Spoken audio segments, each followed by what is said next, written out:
1 जून से यूपी में वैक्सीनेशन को लेकर महाअभियान शुरू किया गया, लेकिन पहले ही दिन वैक्सीनेशन के नाम पर जिस तरह से लोगों ने लापरवाही दिखाई है वो जान पर भारी पड़ सकती है। तो वहीं वैक्सीनेशन के महाअभियान के पहले ही दिन व्यवस्थाओं की पोल खुल गई। देखिए वैक्सीन के बेलगाम विलेन।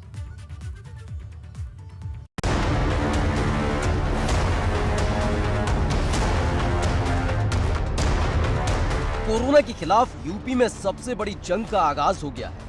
यानी कुल मिलाकर यूपी के सभी 75 जिलों में 18 साल से लेकर 44 साल तक के लोगों के लिए वैक्सीनेशन अभियान शुरू कर दिया गया।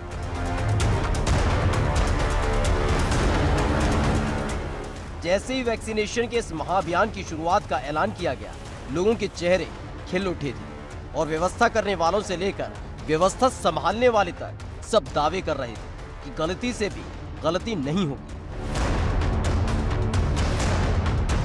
और वैक्सीनेशन का ये महाअभियान पूरे जोर शोर से चलाया जाएगा।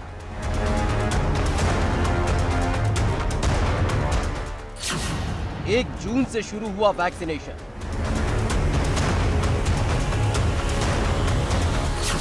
राजधानी में ही टूटते नजर आए नियम। कोरोना काल में इस तरह की भीड़ जमा होना गलती नहीं है, पाप है। एक ऐसा पाप जिसकी कीमत कई जिंदगियों को चुकानी पड़ती है, क्योंकि इस भीड़ में अगर एक भी कोरोना संक्रमित पाया गया तो ना जाने कितनों को कोरोना बांट सकता है। लेकिन आप जानकर खुद ही हैरान हो जाएंगे कि ये सभी कोरोना से मुक्ति के लिए एक जगह जमा हुए हैं, जिसने व्यवस्थाओं को सबके सामने लाकर खड़ा कर दिया। दरअसल 1 जून से 18 साल से 44 साल तक के लोगों के लिए वैक्सीनेशन प्रोग्राम शुरू हुआ। तो लखनऊ में भी केडी सिंह बाबू स्टेडियम में वैक्सीनेशन प्रोग्राम शुरू किया गया। पहले पहल तो व्यवस्था चाक चौबंद नजर आई, लेकिन देखते ही देखते वैक्सीन के लिए लोगों की भीड़ जमा होती चली गई।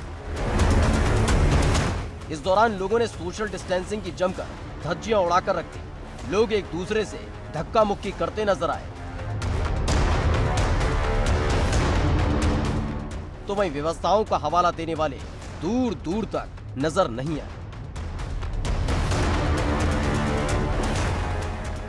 ये हालात लखनऊ में सिर्फ केडी सिंह बाबू स्टेडियम के बाहर ही देखने को नहीं मिले। इकाना स्टेडियम में बने मेगा वैक्सीनेशन कैंप में भी सोशल डिस्टेंसिंग को खूंटी पर टांग दिया गया। यहाँ सिर्फ भीड़ ही भीड़ नजर आई और ये सब वैक्सीनेशन के लिए हुआ। पहले ही दिन खुल गई पोल।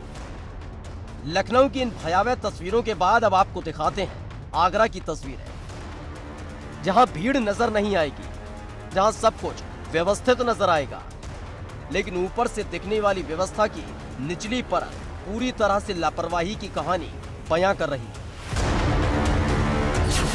वैक्सीनेशन के पहले दिन ही लापरवाही।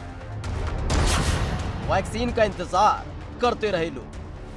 दरअसल आगरा में भी बाकायदा प्रशासन की तरफ से वैक्सीनेशन के इस महाअभियान के लिए 66 केंद्र बनाए गए, जहां पहले दिन 6900 लोगों का वैक्सीनेशन करने का लक्ष्य रखा गया।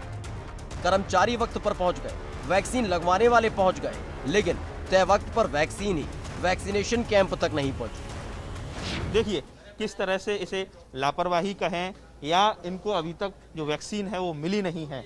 ये नगर निगम का कार्यकारिणी कक्ष है और यहाँ जो पूरी टीम बैठी हुई है, लेकिन वैक्सीनेशन की जो यहाँ शुरुआत नहीं हुई है। क्या वजह है, क्यों शुरुआत नहीं हुई है? आज तो मेगा ड्राइव शुरू हो गई है। आज अभी मैंने बात की थी डॉक्टर से, तो वो बोल रही है अभी वैक्सीन नहीं आई है उनके सेंटर पर। तो वैक्सीन आती वो आ रही है। उन्होंने बोला था 5 मिनट में आ रही हूँ, फिर मैंने दोबारा कॉल की तो वो बोली भाई अभी वैक्सीन नहीं आई है। शासन से जो निर्देश मिलते हैं जमीनी धरातल पर, वो निर्देश किस तरह से उनका अनुपालन होता है वो यहाँ आपको समझ में आ सकता है। मेगा अभियान की शुरुआत की गई है। 1 करोड़ लोगों को वैक्सीनेट करने का लक्ष्य इस महीने रखा गया है। 2 महीने में 3 करोड़ लोगों को वैक्सीनेट किया जाएगा। वैक्सीन के इंतजार में घंटों लोग बैठे रहे और अपनी बारी आने का इंतजार करते रहे। इस दौरान लोगों में नाराजगी भी देखने को मिली। पहले ही दिन इस तरह के हालात हैं तो सोचिए लड़ाई तो लंबी लड़ी जानी है। ऐसे में हालात क्या होंगे? वैक्सीनेशन सेंटर के बाहर लंबी कतार, घंटों तक होता रहा वैक्सीन का इंतजार। आप क्या सोचते हैं कि लखनऊ और आगरा के अधिकारियों को इस बात का श्रेय जाता है कि उनके काम की तस्वीरों को सार्वजनिक किया जाए? नहीं, इटावा वाले अधिकारी लोग कम हैं क्या? सबसे पहले ये लंबी कतार देखिए। कतार में खड़े इंसान की आंखों में इंतजार देखिए जो वैक्सीन के लिए हो रहा है। मतलब कि पूरा का पूरा मेडिकल स्टाफ वैक्सीनेशन सेंटर पहुंच गया। वैक्सीन लगवाने वाले पहुंच गए, लेकिन वैक्सीन ही नहीं पहुंची। और जब वहां मौजूद कर्मचारियों से पूछा गया तो गजब का तर्क सुन लीजिए। बात करें तो आशा बहुएं और जो है वो यहाँ पर आ चुकी हैं, सारा वो तैयार है, लेकिन उनका कहना है कि यहाँ वैक्सीन नहीं है। ये बात अच्छा, हाँ आप बताइए। 9-20 हो गए, बाहर लोग लगे हुए हैं, क्यों नहीं है अभी शुरू हो पाया? भैया वैक्सीन फंसी हुई है, जाम में आ रही है, वहाँ से निकल आई। अच्छा, वैक्सीन भी जाम में फंसने लगी है। अब गाड़ी में रखी आएगी तो जाम में नहीं फंसेगी। अच्छा, ठीक है। इनका कहना है कि वैक्सीन जाम में फंसी हुई है। तो यहाँ लोगों से भी बात करते हैं कि मैडम क्या नाम है आपका? रंजना। रंजना जी, कितने बजे से आई हो? आपको कितने बजे का स्लॉट मिला था? 9 बजे से 11 बजे का स्लॉट मिला हुआ है। क्या बता रहे हैं ये लोग अभी? कि अभी देर लगेगी। देर लगेगी, टाइम लगेगा। एक भाई और हमारे साथ में, क्या नाम है आपका? मेरा नाम अजीत है। ये लोग बोल रहे हैं 9:30 बजे स्टार्ट होगा, जबकि टाइमिंग 9 बजे का दिया हुआ है। स्लॉट 9 बजे को मिला था। स्लॉट 9 बजे बोलना था, तो इनको सारी प्रिपरेशन पहले से करके रखनी चाहिए थी ताकि टाइम से वैक्सीनेशन हो जाए, लोग फ्री हो जाए अपने काम पे जाने के लिए। सोचिए, ये हालात तब है जब लगातार कोरोना का डर बना हुआ है और वैक्सीन ही आखिरी विकल्प है। लेकिन फिर भी वैक्सीन को लेकर न लोग समझने को तैयार है और न ही जिम्मेदार। पहले दिन ही हालात ये हैं, तो सोचिए लड़ाई लंबी है और उस दौरान क्या हालात हो सकते हैं। Bureau report, ABP Ganga.